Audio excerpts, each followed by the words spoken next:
வணக்கம்,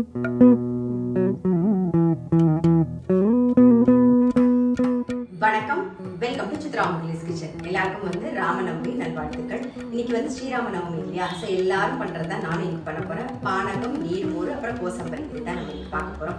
ஃபர்ஸ்ட் நீர்மோருக்கு நம்ம ரெடி பண்ணிடலாம். அதுக்கு கடைஞ்சிக்கிறதுக்கு பதிலாக நம்ம மிக்ஸி ஜாரில் அரைச்சிக்க போகிறோம். அவ்வளோதான். தயிர் நல்லா ஒரு 2-3 கரண்டி விட்டுக்கிறேன்.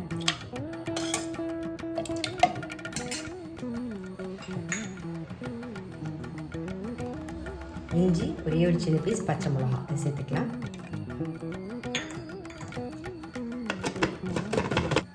இப்போ இதுக்கு தேவையான அளவு உப்பையும் சேர்த்துட்டு தண்ணியும் சேர்த்துடலாம்.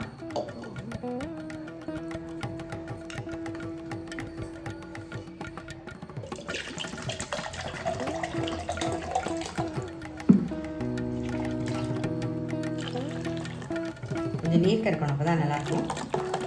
மோரில் கொஞ்சம் கருவேப்பிலையை சேர்த்துக்கலாம்.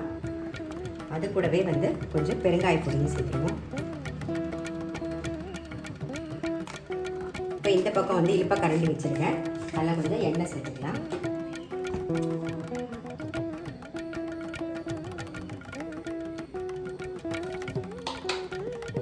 கடுகு கொஞ்சமாக சேர்த்துக்கலாம். சுட சுட அந்த பெருங்காயத்திலேயே விட்டுக்கலாம்.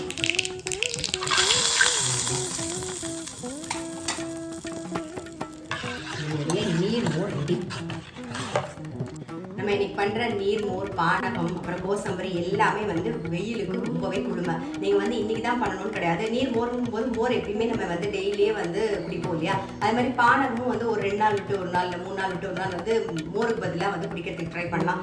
கோசம்பரி, பாசிப்பருப்பு ரொம்பவே குளுமை. அதனால் நம்ம எப்படி சமையலில் சேர்த்துப்போம். இந்த மாதிரி நீங்கள் வெள்ளரிக்காய் அதெல்லாம் சேர்த்து கூட பாசிப்பருப்பு சேர்த்து ஒரு கோசம்பரி பண்ணி டெய்லி மிக்ஸ் பண்ணி சாப்பிடலாம். தொட்டு சாப்பிட்றதுக்கும் நல்லா தான் இருக்கும். இப்போ பாருங்கள், நான் ஒரு கரண்டி பாசிப்பருப்பு எடுத்து நல்லா ஒரு மணி நேரம் ஊற வச்சு தண்ணியெல்லாம் வடிய விட்டு வச்சுட்டேன். ஸோ இதில் மாங்காய் சேர்த்துக்கலாம். மாங்காய் இல்லை அப்படின்னா நீங்கள் லெமன் ஜூஸ் சேர்த்துக்கலாம். இது கூடவே கொஞ்சம் வெள்ளரிக்காய்,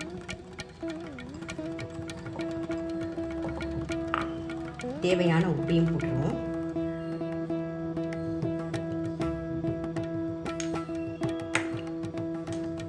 இந்த பக்கம் இழுப்ப கரண்டியை சூடு பண்ணிக்கலாம்.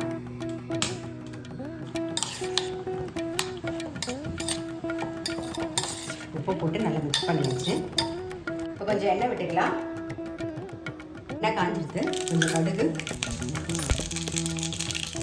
பச்சை மிளகா, கொஞ்சம் கருவேப்பிலை ஆட் பண்ணிக்கலாம். வெங்காயம் பண்ணி கொடுத்துருவோம்.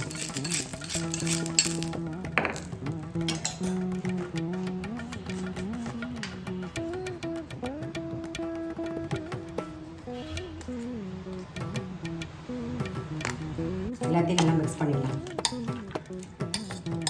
கொஞ்சம் கொத்தமல்லி, அப்புறம் தேங்காய், ஒரே ஒரு ஸ்பூன் தேங்காய், அவ்வளோதான். ஸோ நம்மளுடைய கோசம்பரி ரெடி. நீர்மோர் ரெடி, கோசம்பரி ரெடி. அடுத்தது பானகம் ரெடி பண்ணிடலாம்.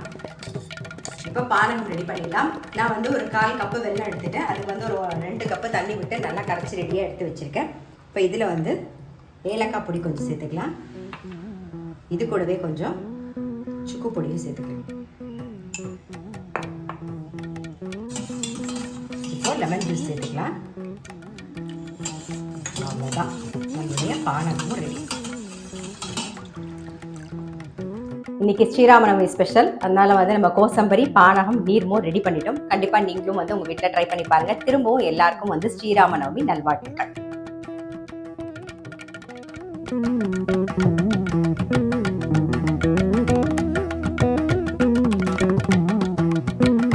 Thank you.